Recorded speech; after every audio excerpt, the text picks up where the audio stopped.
It's not because you lack time, it's because you lack concentration. I'm just looking at this book, Deep Work by Cal Newport.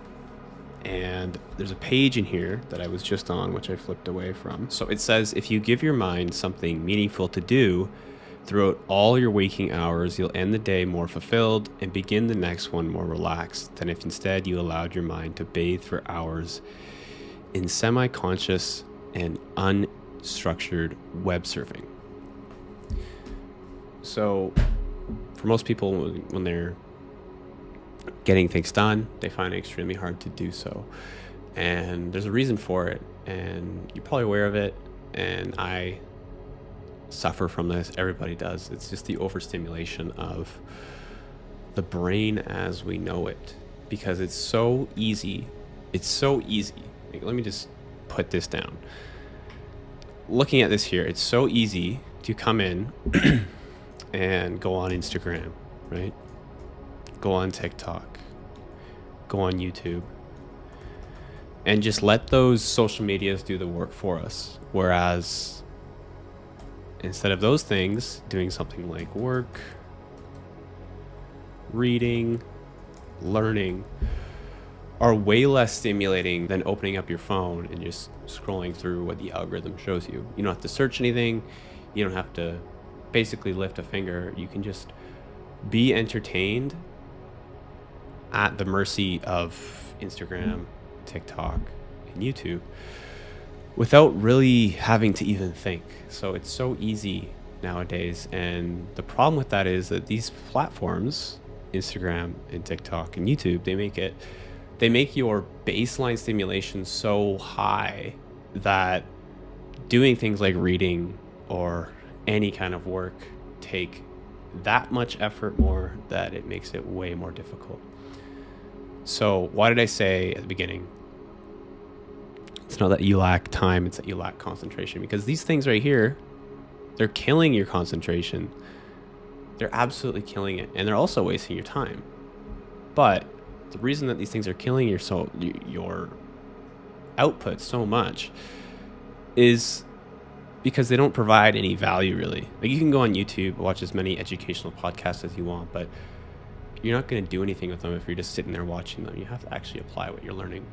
So the problem with these things is Instagram, TikTok, and YouTube is that they've raised your stimulus baseline so high, like it's way up here, right? Whereas with these kinds of things, it's like way down here, which makes it way easier for you just to, because these things are so much easier, you just pick up your phone, your stimulus is way up here all the time. Whereas with these things, it's kind of difficult to get into them because they're not stimulating you enough. So what you need to do basically is cut these things out. Like, literally just cut them out. Just get rid of them. Honestly. For someone who's struggling right now, you're just like floating through life, you're not doing anything, and you're just feeling super unfulfilled. These are typically going to be the root of all evil, right? These social media, Netflix, whatever.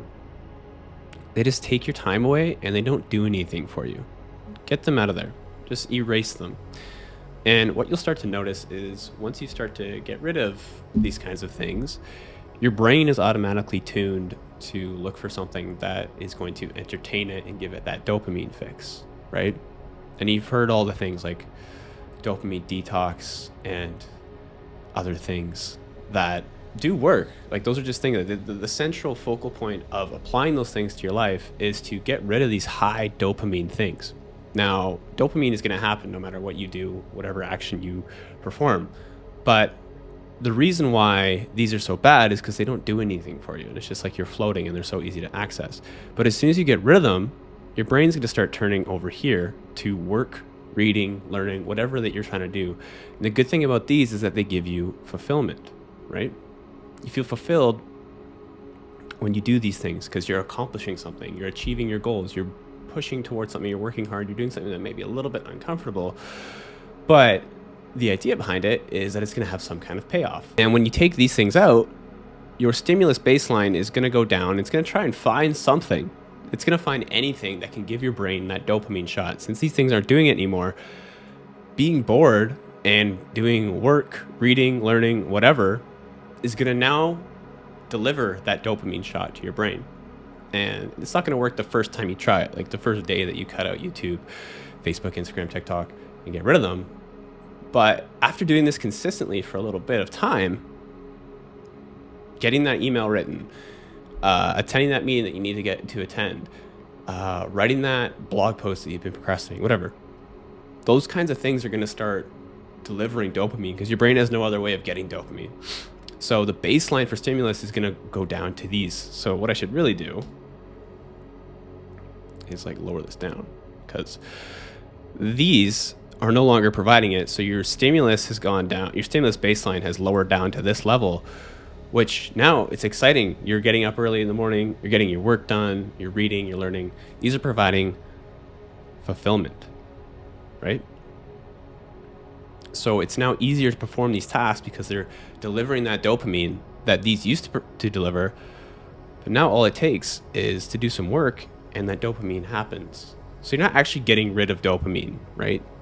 You're not detoxing it really. You're detoxing your dopamine of these and turning it into this right here. And the best part is when you're doing these things, you're actually focused on one main thing most of the time, as long as you're not trying to like multitask.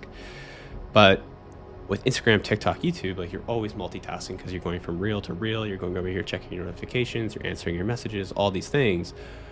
But when you're working, you're reading, you're learning, they're a much slower pace, much more, I guess, structured in a way. So your brain isn't as scattered and you can concentrate on things better, and it improves your concentration and all those kinds of things. And if you work in a daily routine where you almost deprive yourself of doing these things, when you start doing them, like when you get to reading at the end of the day, that can turn into your new scrolling through reels for 2 hours. Instead, read for 2 hours.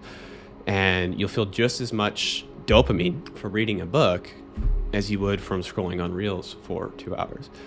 And the best part is when you are reading, you're most likely learning if you're taking notes, or if you're just reading an entertainment book. It's better than going through social media for 2 hours, scrolling and then trying to go to sleep afterwards. It just never works, right? Staring at that blue light all night is just not gonna allow you to go back to sleep. Well, go to sleep and then sleep through the night and have a good sleep and wake up ready to go the next morning. It's just not gonna happen. So try getting rid of things that deliver easy dopamine and implement things that deliver a little bit more of a difficult dopamine, and eventually they will turn into easy dopamine the more you do it. Because as soon as you cut these things out, your brain is automatically looking for something that will deliver dopamine no matter what it is. So this is what I would put my focus into: cutting these out and getting these and delivering the dopamine to those. That's honestly all I want to talk about in this video. Hopefully it made sense. If any questions, let me know in the comments, and I'll see you guys in the next video.